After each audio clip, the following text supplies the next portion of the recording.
Jesus verander water in wyn. 'n Bruilof is 'n ander naam vir 'n troue. En wanneer 'n man en 'n vrou trou, is daar mos baie reëlings om te tref. Die man en vrou wat trou, nooi hulle gaste uit. Maar dan moet hulle sorg dat daar genoeg kos en drinkgoed is vir al hulle gaste. Almal kom mos om lekker fees te vier en niemand wil bekommerd wees oor enige iets terwyl hulle so bruiloffees vier nie. Op 'n dag word Maria, Jesus se ma, na vriende van haar se bruilof of troue uitgenooi. Sy neem toe vir Jesus en sy disippels saam met haar. Die troue was in Kana, 'n provinsie in Galilea in Israel. Dit was 'n vrolike dag en almal kuier lekker saam. Maar toe gebeur daar iets. Die wyn raak op.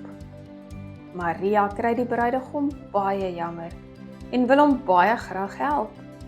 Sy roep toe vir Jesus eenkant toe en sê, hulle het nie meer wyn nie. Op hierdie stadium het min mense al geweet dat Jesus God se seun is.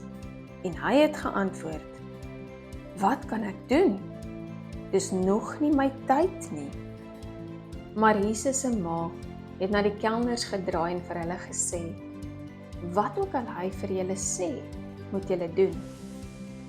Daar eenkant het 6 klipkanne gestaan, wat elkeen omtrent 90 liter water kon hou.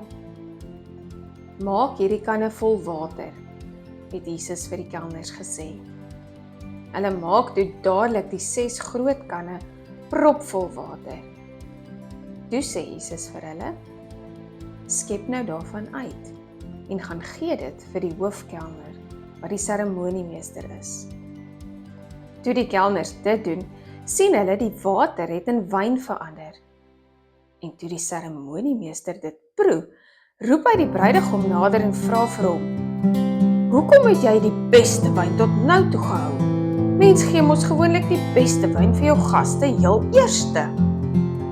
Die bruidegom was net so verbaas, want dit was net die kelners wat geweet het wat Jesus gedoen het. Dit was die eerste wonderwerk wat Jesus gedoen het. En so het hy sy grootheid en belangrikheid duidelik gemaak. En Jesus se disippels, wat als gesien gebeur het